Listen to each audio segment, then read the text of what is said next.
हम लोग quadratic equation देख रहे हैं मैथमेटिक्स के अंदर। ठीक है, कल बेसिक क्वाड्रेटिक इक्वेशंस के बारे में काफ़ी चीज़ें हमने जाना था। ठीक है, एक स्टैंडर्ड क्वाड्रेटिक इक्वेशन क्या होगा, ax² + bx + c = 0। ठीक, ये क्वाड्रेटिक इक्वेशन है, यानी कि इसका जो स्वरूप है वो इस रूप में है, ax² + bx + c = 0। रूट्स इसके कितने होंगे, 2।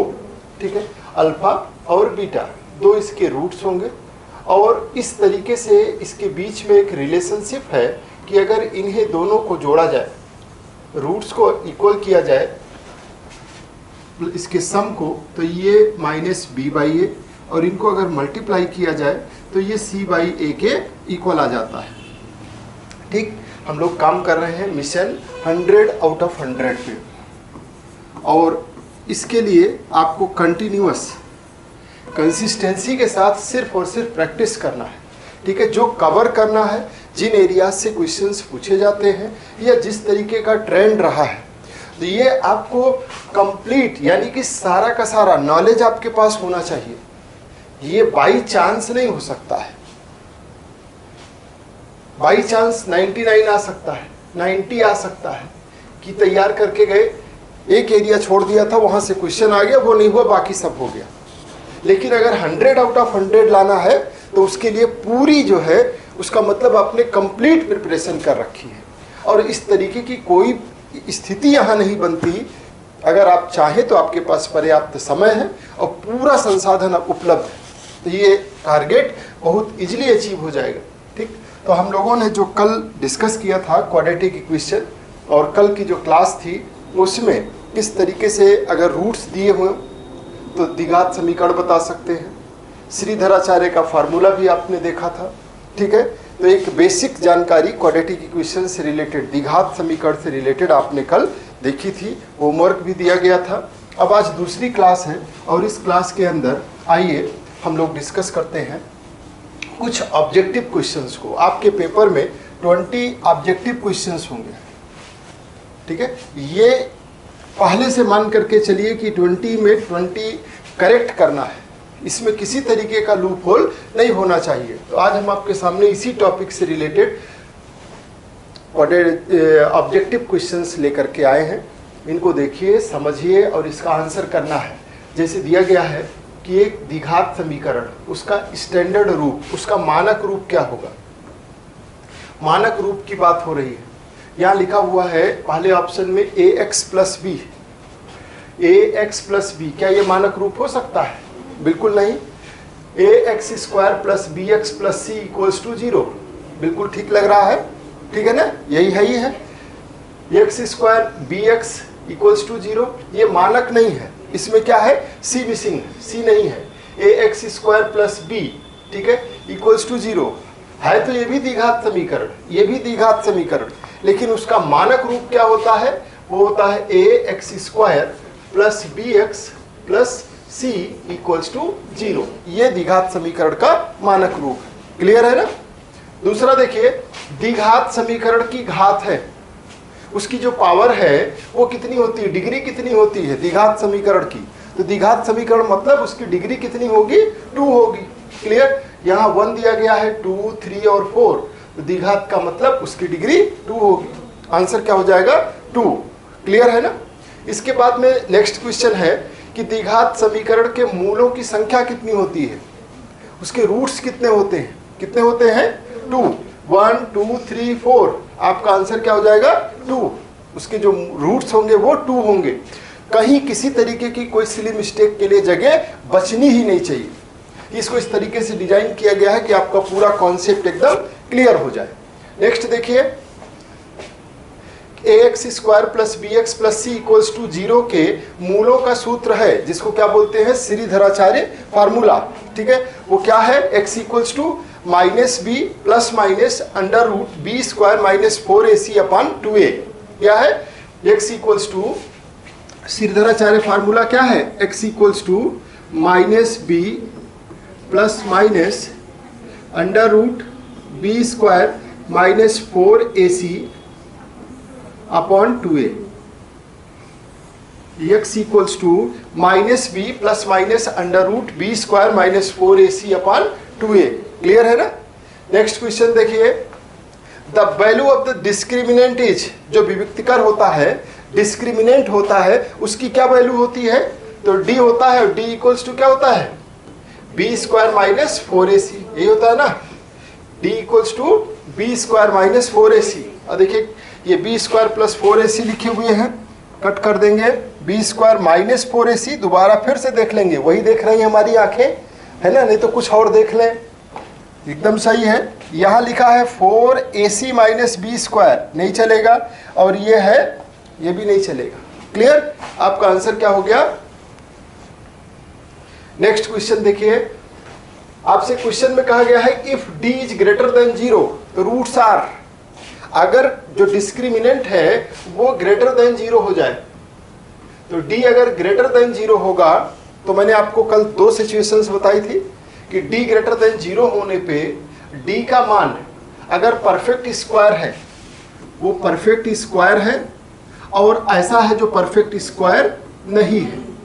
अगर परफेक्ट स्क्वायर है मीन्स 4 है, 9 है, 16 है, क्लियर, या 3 है, 5 है, 7 है, ये इस तरीके से, तो दोनों में तो d प्लस है, लेकिन अगर परफेक्ट स्क्वायर है तो उस केस में रूट कैसे हो जाएंगे, दोनों केसेज में देखिए, अगर d ग्रेटर देन है तो रियल होगा। क्लियर, ये तो पक्का है कि संख्या कैसी होगी, वास्तविक होगी, ठीक है। और दूसरा असमान होगा, दोनों डिफरेंट होंगे, जो रूट्स होंगे दोनों डिफरेंट होंगे, दोनों असमान होंगे, रियल होंगे, डिफरेंट होंगे और रियल होंगे, ये तो पक्का है d ग्रेटर देन 0 होने पे। अगर ये परफेक्ट स्क्वायर में आ गई है संख्या, d की वैल्यू परफेक्ट स्क्वायर है, यानी अगर श्रीधराचार्य फार्मूले में उसको आप रखोगे तो वो क्या होगा, minus B plus minus under root ये B square minus 4ac upon 2a, तो यही तो आपने लिख रखा है, minus B plus minus under root D upon 2a, ये आपने रख रखा है। इसके अंदर अगर कोई चीज ऐसी आई जो बाहर आ जाए, यानी परफेक्ट स्क्वायर हो, 4 हो गया, 9 हो गया, तो ये क्या होगा, ये सिंपल सा एक कैसा नंबर बन जाएगा, वो रेशनल नंबर बन जाएगा, परिमेय संख्या बन जाएगी। तो ऐसे में वो रेशनल नंबर भी होगा, यानी परिमेय संख्या भी होगी। और अगर यहाँ पे √3 आ गया, √7 आ गया, √5 आ गया, तो ये पूरी संख्या कैसी हो जाएगी, इरेशनल हो जाएगी, और ऐसे में ये अपरिमेय हो जाएगा। क्लियर, बात समझ में आई।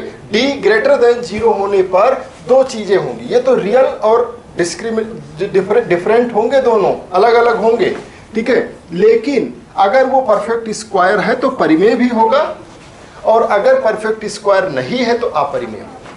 बात समझ में आई कि नहीं आई। यहाँ आपसे क्या क्वेश्चन में पूछा है, देखिए कि d greater than 0 roots are, अगर d ग्रेटर देन है तो रियल एंड इक्वल होगा, बिल्कुल नहीं होगा। रियल एंड इक्वल किस केस में होता है, जब d इक्वल्स टू 0 हो, d इक्वल्स टू 0 हो तो रियल होगा और रूट्स इक्वल होंगे। वास्तविक और असमान, रियल एंड अनइक्वल, बिल्कुल सही बात है, ठीक है। इमेजिनरी, इमेजिनरी कब होगा, जब d लेस देन 0 हो, जब d लेस देन 0 होता है तो इमेजिनरी होता है, और d इक्वल्स टू 0 पे रियल होगा और इक्वल होगा, और शून्य किस स्थिति में होगा तो कोई मतलब ही नहीं है। बात समझ में आई, बात क्लियर है ना। तो यानी कि यहाँ पे आपको जो दिया गया है वो क्या कहा गया है कि d अगर ग्रेटर देन 0 है तो रूट्स रियल एंड अनइक्वल होंगे, ठीक। वो तो केवल ऊपर ऊपर की बात कर लिया है, ठीक है ना, कि डिफरेंट होगा रूट और रियल होगा, लेकिन आगे की भी बात याद रखिएगा कि अगर वो परफेक्ट स्क्वायर है d तो रूट्स रेशनल होंगे, परिमेय होगा।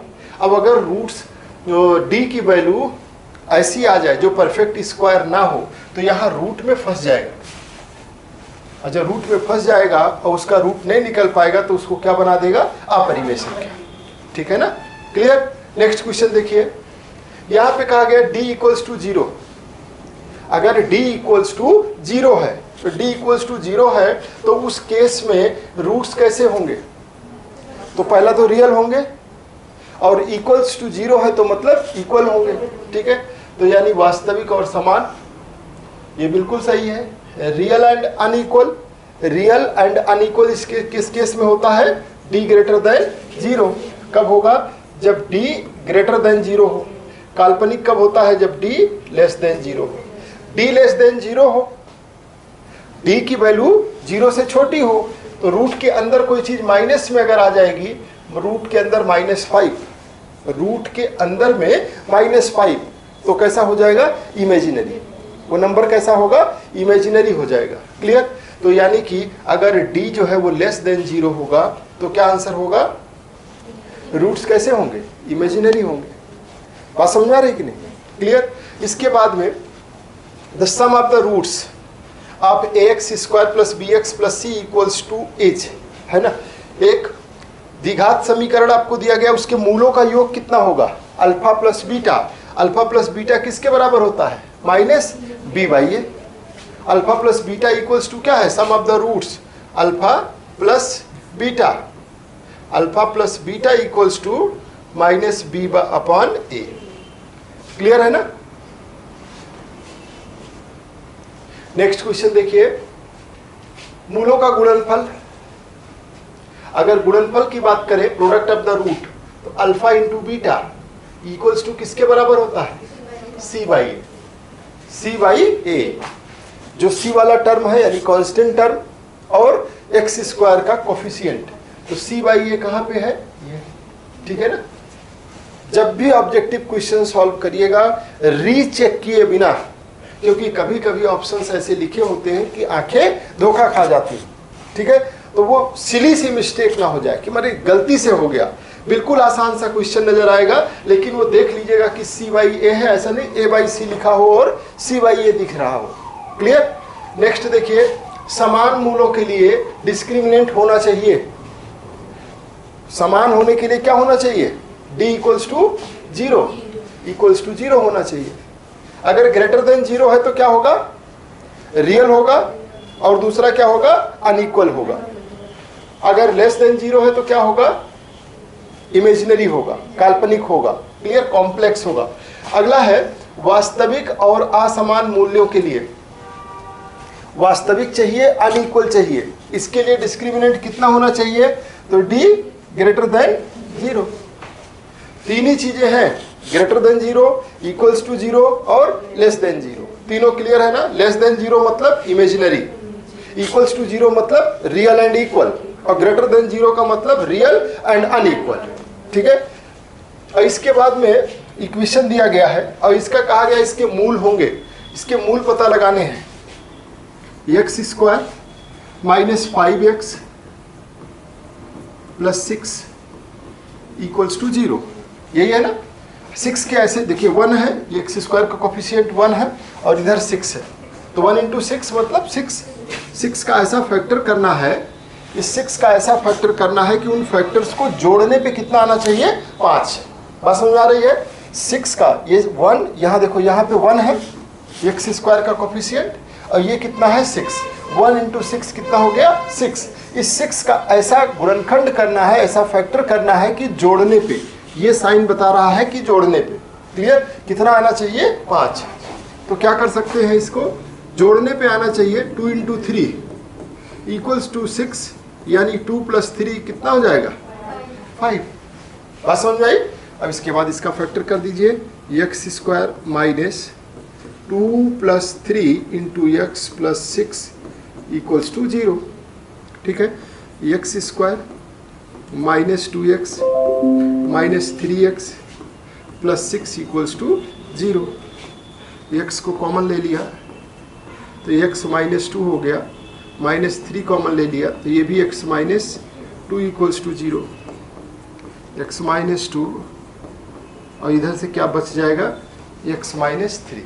ठीक है? अब इसी को सॉल्व करेंगे तो एक बार x - 2 को इक्वल्स टू 0 करेंगे तो यहाँ से आपको क्या मिल जाएगा? x equals to 2। क्लियर? और एक बार x - 3 को इक्वल्स टू 0 करेंगे तो आपको क्या मिलेगा? x बराबर 3। तो 2 और 3। क्लियर? 2 और 3 देख लीजिए कौन सा है? 2, 3। आपके ऑप्शन में ये पहला वाला है, आंसर हो जाएगा। बात समझ में आई? नेक्स्ट देखिए कि समीकरण का एक मूल -2 है, तो दूसरा क्या होगा? एक मूल दिया गया है और दूसरा पूछ रहा है। एक मूल -2 है, यानी x इक्वल्स टू कितना दिया हुआ है? -2। x इक्वल्स टू -2 और फंक्शन क्या दिया गया है, यानी बहुपद क्या दिया, समीकरण क्या दिया गया है? x² + 5x + 6, x² 5x + 6, और जो कि इक्वल्स टू 0 है। लेकिन अगर इसमें f ऑफ -2 रखेंगे तो ये किसके बराबर हो जाएगा? 0 के, क्योंकि यह -2 क्या है? ये इसका एक मूल है।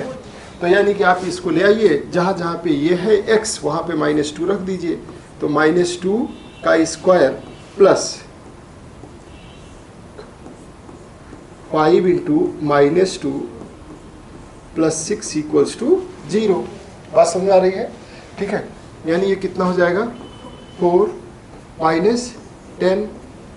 ठीक है, नहीं कुछ ओके। यहाँ अदर रूट फाइंड आउट करना था, पी क्यू की वैल्यू नहीं निकालनी है। ठीक है, यहाँ पे अदर रूट आपको फाइंड आउट करना है, और एक दे रखा है -2, इससे कोई मतलब नहीं है। एक -2 दिया हुआ है तो उससे आप दूसरे को निकालने में कोई हेल्प नहीं मिलने वाली है, आपको इसे सॉल्व ही करना पड़ेगा। x² + 5x + 6 equals to 0। ठीक है, इसको सॉल्व करेंगे, 6 का ऐसा फैक्टर करेंगे कि ऐड करने पे कितना आ जाए? 5। तो वो कितना हो जाएगा? 2 × 3 इक्वल्स टू 6 और 2 + 3 इक्वल्स टू 5। क्लियर? वो यहाँ पे रखेंगे x² + 2 + 3 × x + 6 इक्वल्स टू 0। ये x² + 2x + 3x + 6 equals to 0। x common ले लिया तो ये x + 2, 3 कॉमन ले लिया तो ये कितना हो गया? x + 2 0, यानी x + 2 इक्वल्स टू एक बार 0 हो जाएगा और एक बार x + 3 इक्वल्स टू 0 हो जाएगा। क्लियर? तो यानी x इक्वल्स टू क्या आ जाएगा? -2 और x इक्वल्स टू कितना आ जाएगा? -3। तो देखिए -2 है, चेक कर लीजिए, बिल्कुल है। ठीक, और दूसरा वाला आपका आ ही रहा है, दूसरा कितना हो जाएगा? -3। ठीक है, ये जो मैं पहले कर रहा था वो कब करते? जब इसमें कोई P Q R या K कहीं कुछ लिखा होता तो वो वैल्यू रख करके फिर निकाला जाता है। क्लियर? तो दूसरा रूट कितना आ गया? एक तो -2 और दूसरा -3। क्लियर? नेक्स्ट क्वेश्चन देखिए, द्विघात समीकरण में होते हैं कितने वेरिएबल होते हैं? 1 वेरिएबल, 2 वेरिएबल, 1 डिग्री या फिर कुछ नहीं? वेरिएबल कितने होते हैं? Variable 1, ax² + bx + c equals to 0। इसके अंदर वेरिएबल क्या है? x। x ही तो वेरिएबल है, x ही को आप चर मानते हैं, और ये कितना है? केवल 1 होता है। ठीक है, डिग्री कितनी होती है? घात कितनी होती है? वो 2 होती है।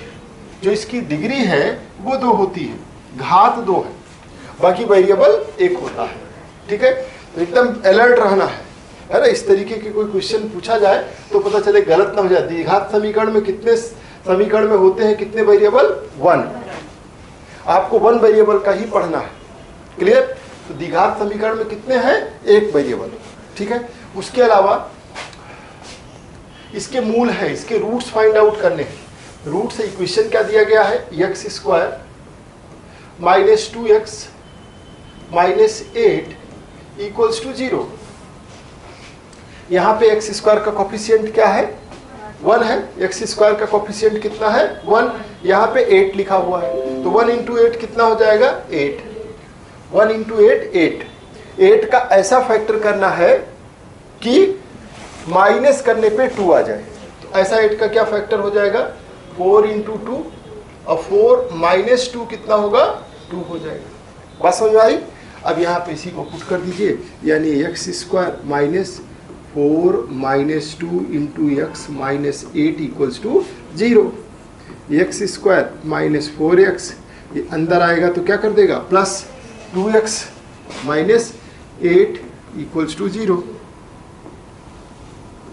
तो ये x कॉमन ले लीजिए, x माइनस 4, और यहाँ से क्या कॉमन ले लें 2, तो कितना हो जाएगा x equals to 0, x minus 4 into x plus 2 equals to 0। ठीक है, अब इसके बाद यहाँ पे क्या करेंगे, if x minus 4 equals to 0 then x equals to क्या आ गया 4, और x प्लस 2 इक्वल्स टू 0, तो देन x इक्वल्स टू कितना आ जाएगा -2। बात समझ आई कि नहीं, क्लियर है? आपका आंसर क्या हो जाएगा 4 और -2, 4 एंड -2, 4 एंड -2, क्लियर है? नेक्स्ट, इस इक्वेशन का रूट फिर से पूछा गया है, x square plus 2x plus 5। ठीक है, सॉल्व करके देखिए, x square plus 2x plus 5, x square plus 2x plus 5, इसके रूट्स पूछे गए। 5 का ऐसा फैक्टर करना है कि जोड़ने पे कितना आ जाए 2, 5 का ऐसा फैक्टर कि ऐड करने पे कितना आ जाए, नहीं तो यहाँ पे आपको वैल्यूज नहीं निकालनी है, आपसे पूछा है कि नेचर क्या होगा। ठीक है, तो नेचर निकालने के लिए आपको क्या निकालना पड़ेगा, डी।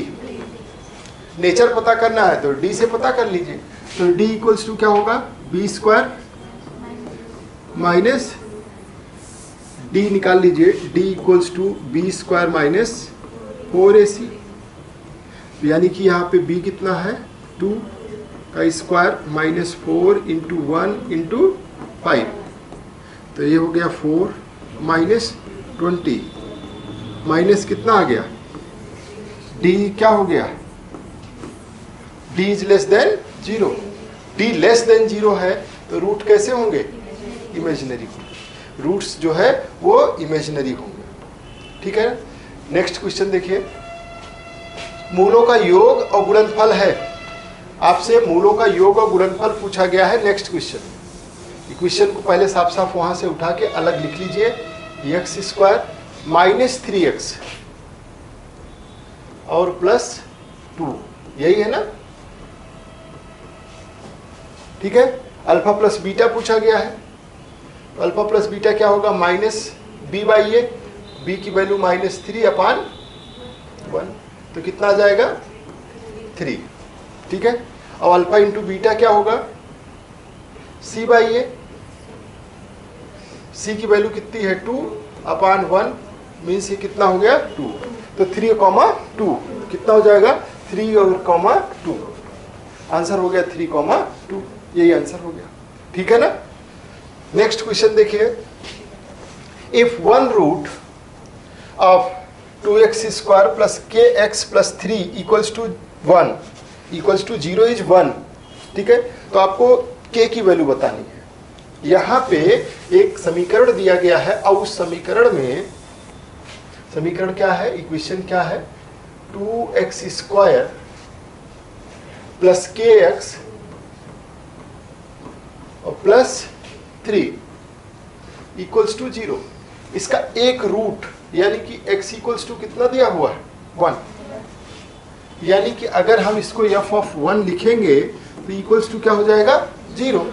इक्वेशन में रखेंगे, ये एक फंक्शन है, ये इक्वेशन जो है वो f of x equals to दे रखी है, f ऑफ 1 करेंगे 0, यानी कि इसकी जगह पे x की जगह क्या रख दोगे 2 square plus k into 1 plus 3 equals to 0।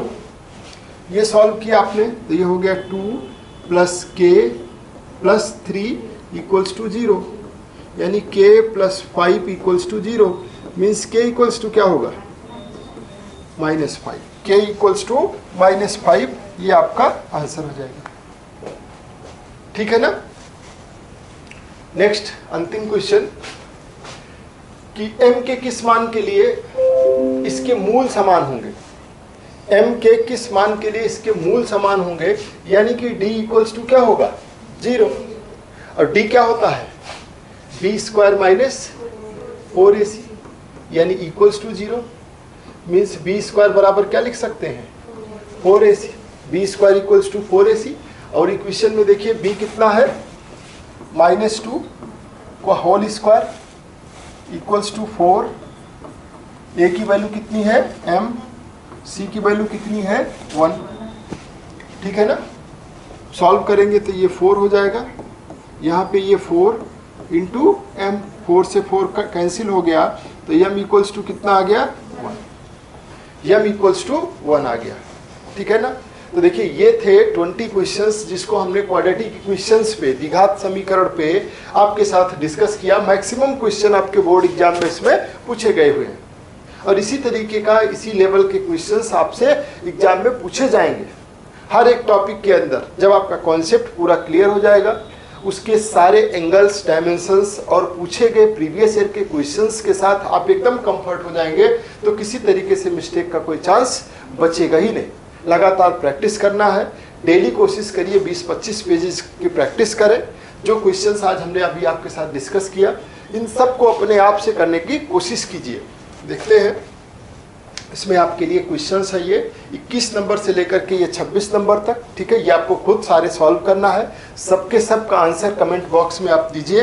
इसके बाद देखिए ये 27 से लेकर के 32 तक और फिर 33 से लेकर के 38, ठीक है।